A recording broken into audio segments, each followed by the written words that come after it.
ఈరోజు హైదరాబాదులో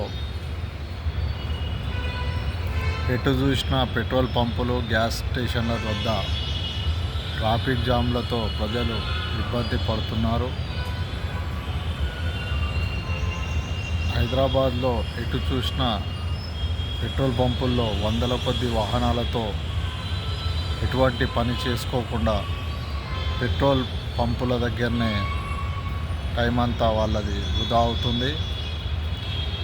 అదేవిధంగా ఆటోలు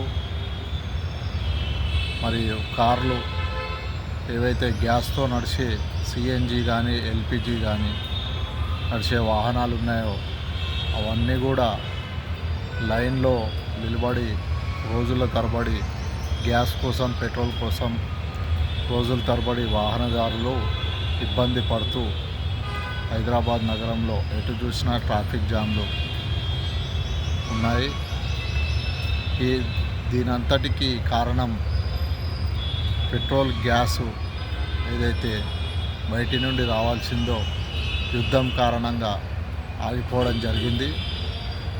దీనంతటికీ కారణం భారతదేశ ప్రధానమంత్రి గారు మరి బీజేపీ యొక్క ఏదైతే విదేశీ విధానాలు ఉన్నాయో దాని యొక్క ఫెయిల్యూర్ కారణంగానే ఈరోజు భారతదేశంలో ఇంత ఇబ్బంది జరుగుతుంది.